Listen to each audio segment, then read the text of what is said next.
after weeks and weeks. Welcome back, Gothamites. If you're new here, hi. I'm London, aka History of the Batman. You haven't seen me since February and I am extremely sorry, but just life got in the way. I got sick and just really sick. I am extremely sorry if you're like, where did she go? But I'm here and I'm gonna continue doing weekly videos for you. I promise. I have videos actually planned for the upcoming weeks and things like that. So I'm excited to be able to be back here in my office and talk to you about the Caped Crusader. I hope your last like 3, almost 4 weeks have been pretty dope, because mine have been like, okay, you know. I've done some fun things even though I was like dying of the plague, which I'm sure I will discuss in another video within the week. Fingers crossed, knock on wood, all that good stuff. I just wanted to do a good old-fashioned Batman villains video because why not? Since Batman's rogues gallery is always a dysfunctional headache for our Dark Knight, which even though it's hard for him, it's very entertaining for us. In this video, I wanted to briefly discuss 10 Batman villains and their creative inspirations. Whether it's from another book, another fictional character, from TV, from film, or from a real-life person. Many of Batman's infamous villains have grown from all different walks of life and fiction and reality to create the characters that we love so much. And I personally think it's kind of cool to know why certain iconic characters look and act the way that they do. So before we jump into this mad world, why don't you subscribe to this channel and become a part of this wonderful Gothamite community. Our first one is probably the villain that you are most familiar with, his origin story and how he visually came to be, and that is of course the Joker. But as many of you know, the Joker debuted in Batman issue 1, which was released on April 25th, 1940. The Joker was inspired by Conrad Veidt's character in the 1928 silent film The Man Who Laughs, which is based off of the Victor Hugo novel of the same name. The resemblance between Veidt's portrayal in the film and Jerry Robertson's original design in Batman issue 1 are just uncanny. You can't miss it. And this aesthetic mixed with the original Joker playing card in a typical deck of cards visually got us the golden age Joker that we know and love today. Our number 2 villain is Catwoman, debuting in the same issue as the Joker, Batman issue 1, solely as the Cat. I actually love that. Don't get me wrong, Catwoman is dope. I like that name. But the cat just still seems so sleek and mischievous. I mean, I just love that. The bat and the cat, it just works. You know what I mean? Co-creator Bob Kane, in discussing the creation of the cat, said she was inspired by the Golden Age movie star Jean Harlow in both looks and sensuality. Which of course we can see, because in the very first story that the cat is introduced, she tries to seduce Batman to the dark side and says, hey, you know what? Screw being a hero, come with me and let's just be baddies together because we both bad. And then Robin's like, I don't think you should do that. You know what I mean? Like, we're on the good side and she's a jewel thief and But Batman was already gone. He was like, wow, her eyes are beautiful. Like, he was sprung. It was over. Just over. Jean Harlow was the inspiration for the original Catwoman. And as you can see throughout the decades with the different redesigns of Catwoman, personally, my favorite inspiration for the look of Catwoman comes from Adam Hughes. He's one of my favorite artists ever. And he did a run on Catwoman, and all of his Catwoman resembled Audrey Hepburn, and literally, I love to collect those comics. I think it is just stunning. For some reason, her face just fits Catwoman. I mean, he even did a cover, a variant cover, for Detective Comics issue 1000, coming out literally in 1 week today. That's very exciting. But he did a cover and it looks like Audrey Hepburn. Like, I'm gonna buy like 5 of those. It's just, I love it so much. I just love all the different ways that artists can interpret the same character and still exude that sensuality and that persona that has been there since 1940. I just think that's cool. Rant over. Alright, our third villain is the Penguin. So many people like Penguin from different things. I personally started enjoying Penguin when I saw Danny DeVito's Penguin in 1992's Batman Returns because I love Danny DeVito and I think he's just amazing. And then other people are now kind of getting this resurgence of love for Penguin from watching the TV show Gotham, which is in its last season right now. So, or people just like the comics, or you like it from the animated series, or all the other media that the Penguin has been in, because he's been around for a very long time. I mean, the Penguin has been around since 1941's Detective Comics 48. He's been here for a bit. I mean, it's fine, but he has had many different interpretations in terms of his look and his kind of royal personality, which leads me to his creative inspiration. And apparently there are two sides to what inspired the creation of Oswald Cobblepot, because aren't there always two sides to every story, creation,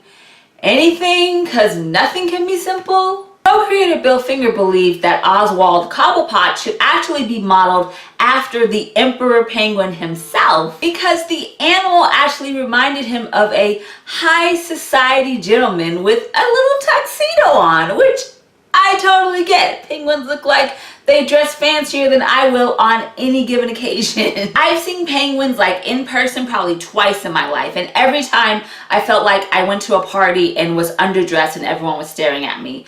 In particular, those penguins that I saw. But let's not talk about my insecurities because we could be here all day. While on the other hand, co-creator Bob Kane said that Penguin was inspired by the Cool Cigarettes mascot, which if you look at the original mascot during the early 40s, he has the monocle and the top hat and the whole gentleman vibe. But if you look at the original character that was presented in Detective Comics 58, you kind of see a mixture of both. You see the Emperor Penguin and the Cool Cigarettes mascot, especially since Penguin kind of has a little waddle to him, but he still has that top hat and that umbrella and is very gentleman-like, but an evil gentleman, which, yeah, that's a thing in DC Comics, evil gentlemen.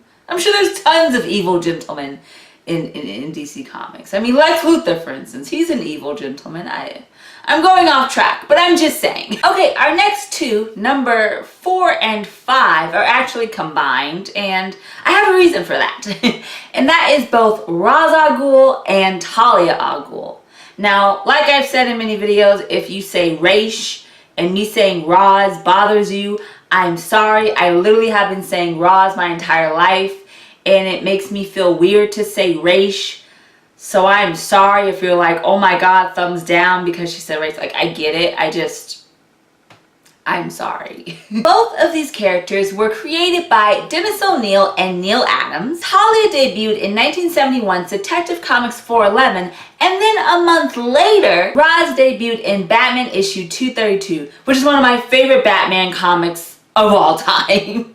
It's just ridiculous. What's fun is that both characters were actually influenced by the 1963 film The Pink Panther, with Ra's paralleled with the character Salud and Talia with Princess Dala, which I think that is a totally cool inspiration that is literally from The Pink Panther. I mean, that's dope. And they may look cool and they look mysterious, but they're all very bad people. Like they say, the devil never looks bad. The devil is very attractive. The devil is... Who's the devil? Okay, they're not gonna just be like someone you're not gonna like double take on the street. The devil is enticing, and so that's what we got. Did you see Talia? Did you see Bruce just... Oh, he threw justice out the window when he saw Talia in that dress in Batman 232 and she kissed him. He was literally shook. He was like, oh my god, what do I do? That's like the best comic ever.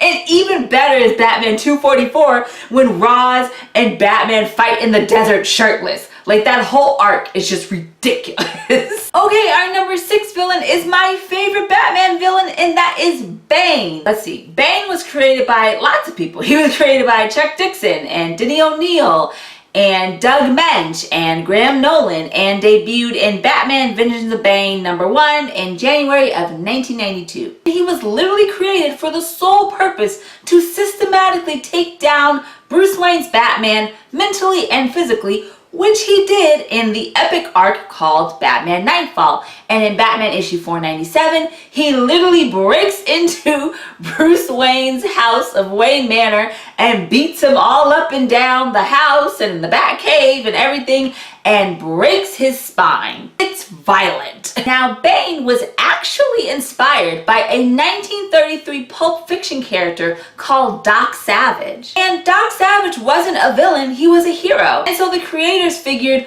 what if Doc Savage, this very pulp, strong hero, was evil? And then we got Bane from that somehow. But what's more interesting to me is that if you do look at Doc Savage, the Pulp Fiction hero Doc Savage from the 30s, he has so many qualities that resemble the Batman. He has a genius level IQ, he is a scientist, he is a martial artist, he is an amazing athlete, he is a detective, and of course he is a master of disguise. So it's almost like Batman and Bane are kind of like brothers. But funny enough, speaking of brothers, there is actually an arc by Scott Beatty and Darwin Cook. I miss Darwin Cook.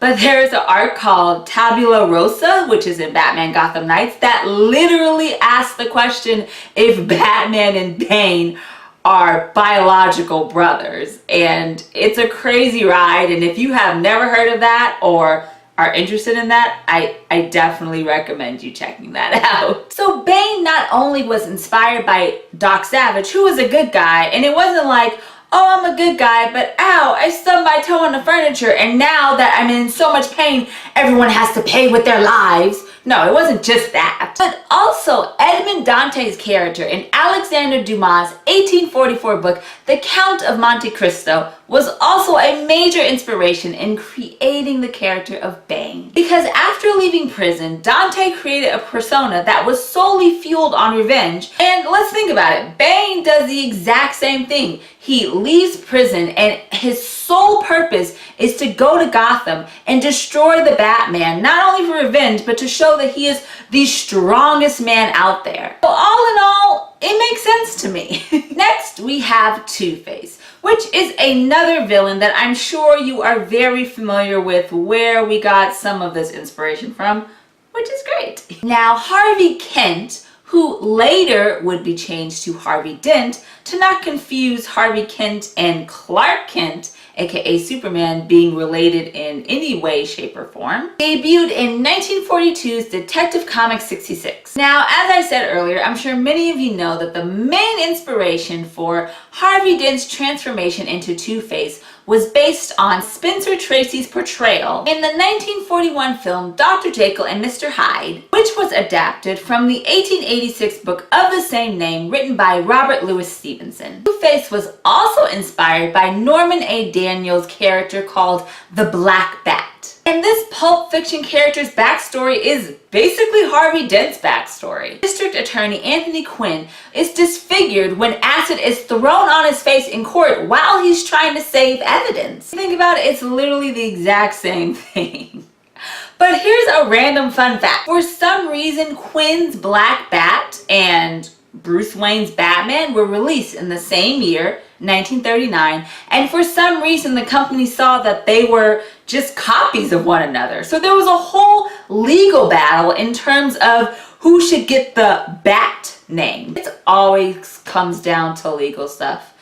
Trust me. But in the end, it was fine, and the publishers decided that both can coexist. Our number 8 villain is the sensual and a little bit poisonous Poison Ivy. Poison Ivy debuted in 1966 Batman issue 181 and was created by Sheldon Moldoff and Robert Kanigher. Now, Poison Ivy's inspirations are actually pretty cool because they're inspired by both ancient stories within history and modern starlets within Hollywood. Originally, Poison Ivy was modeled after the pinup model Betty Page. But Ivy's connection to poisonous plants and flowers is actually linked to Nathaniel Hawthorne, which if you went to high school or you're in high school right now, you are familiar with the name Nathaniel Hawthorne because they wrote the book The Scarlet Letter, which personally, I wasn't a huge fan of The Scarlet Letter. It didn't really capture my interest. It is still a classic piece of literature that everyone should read. I am not saying don't.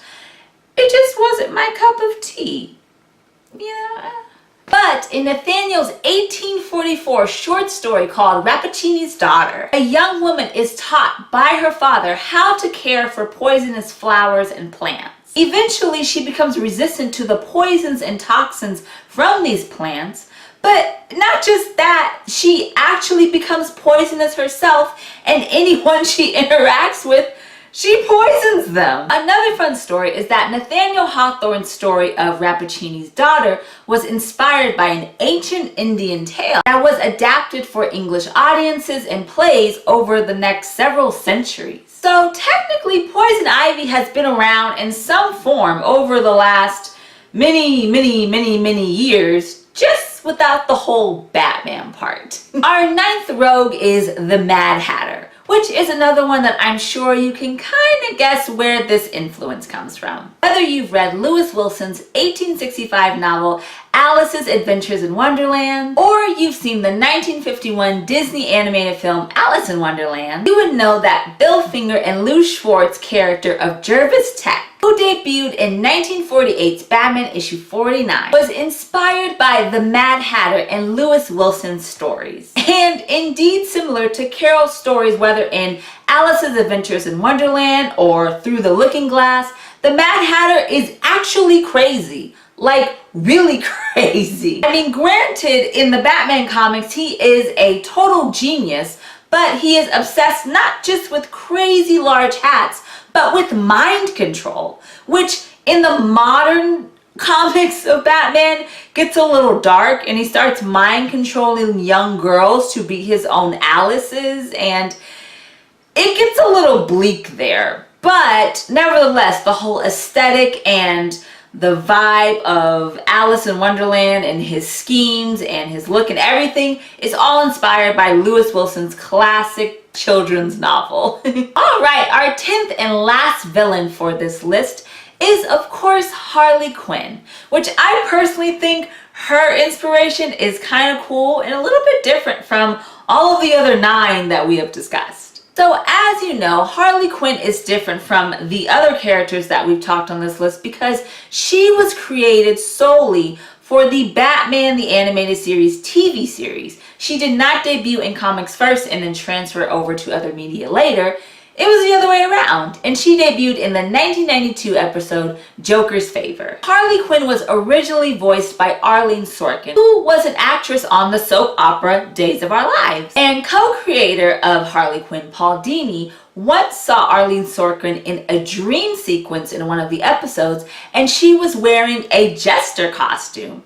And so he got the idea that this look should inspire what we see Harley Quinn in BTAS today. And combining that and Sorkin's now classic voice for Harley, she literally molded the persona of Harley Quinn that we don't even just see in Batman the Animated Series and in the new Batman Adventures of the 1990s, but every single actress or every portrayal of Harley within comics or video games or anything, even in film, in Margot Robbie's portrayal, is all slightly inspired by Arlene Sorkin, who is the OG Harley Quinn. So for that, we thank Arlene Sorkin and the very random but kind of fascinating source that created this now 27-year-old fan favorite character of Harley Quinn. Thank you so much for watching this list of 10 Batman villains and their creative inspirations. If you enjoyed this video, please give it a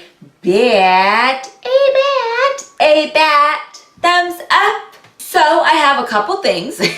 First of all, as always, why don't you follow History of the Batman on Instagram at History of the Batman, on Facebook at History of the Batman, and on Twitter at Hist of the Batman and become a Gothamite. Join this community. It's so much fun, guys. Especially follow Instagram at History of the Batman because I have a couple of things going on. One in particular is that I teamed up with my friends at Hot Topic and they have released an exclusive Batman 80th anniversary t-shirt, which I will put right here, and it is awesome. Batman is composed of all the different variant covers for Detective Comics issue 1000, from Michael Cho's 1950s dedication to Jim Steranko to Frank Miller to Jock to Greg Capullo to Tim Sale. Just all different amazing artists are on this t-shirt, and in the back of this t-shirt it says Batman 80, and you can only get it at Hot Topic. Now, from what I've been told from other Gothamites, this shirt right now is sold out. It went live this past Friday and literally it's sold out. But I am giving one special lucky Gothamite a t-shirt for free. And all you have to do is go to a post that looks like this. All you have to do is follow both History of the Batman and Hot Topic on Instagram, like the post, and comment below your favorite Batman. Doesn't matter if it's comics, film, TV, video games, and in that comic, tag one of your super friends. And you're automatically entered. And the giveaway ends this upcoming Friday, so you still have a couple of days to enter to try to win this awesome shirt. I know they're going to restock it, but as of right now, people can't get it because it just went like that because it is such a dope shirt. But I will link where exactly you can go and enter the contest, and I will link where you can go buy the shirt, and hopefully it'll be in stock so you guys can just go and buy one. It's really cool. I really, really love it. I literally wore it the other day to Disneyland and I just love it. I absolutely love it. I probably will wear it to WonderCon as well, especially since I'm going on Saturday, which is Batman's actual 80th anniversary, which I'm very excited about. I even got my good old press pass. I'm not doing any panels this year. I am literally just hanging out with my sister and gonna be at the DC booth and going to panels and walking around and just kind of having a chill time celebrating Batman. So if you see me, please say hi. Anytime I go somewhere to a con or even like to the mall, people say they see me and they don't say hi because they're shy, and like, I don't bite, just say hi. I always want to meet you guys like literally in person because I think that is just so much fun. If you're going to WonderCon next weekend, I hope to see you there. One more thing. I was actually asked by Sci-Fi, you know, the Sci-Fi channel. They have this awesome new podcast. It's called The Fandom Files, where each of their podcast episodes, they focus on a particular fandom. And they talk about different fandoms and people who love the fandom or are part of the fandom. And their latest episode is celebrating Batman and the 80th anniversary. And so they contacted me and they said, hey, you want to come on for a little bit and talk about Batman? And I'm like, of course I do. When do I not want to talk about Batman? So I actually gave 5 essential Batman comics that you should read if you want to jump into Batman comics. Because trust me, it is so overwhelming.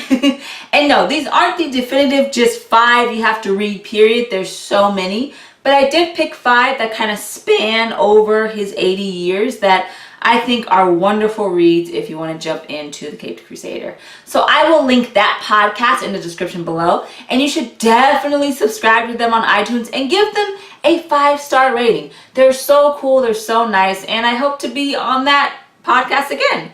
It was a lot of fun. I am also writing a special Batman piece for Comicosity, so that will be coming out within the next week, so look out for that. And of course, just please subscribe to this channel.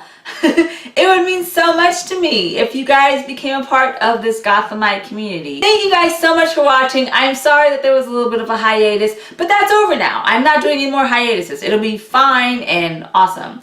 And we will have more History of Batman soon right here on YouTube. Remember, Gothamites, it's all about peace, love, and Batman. Bye.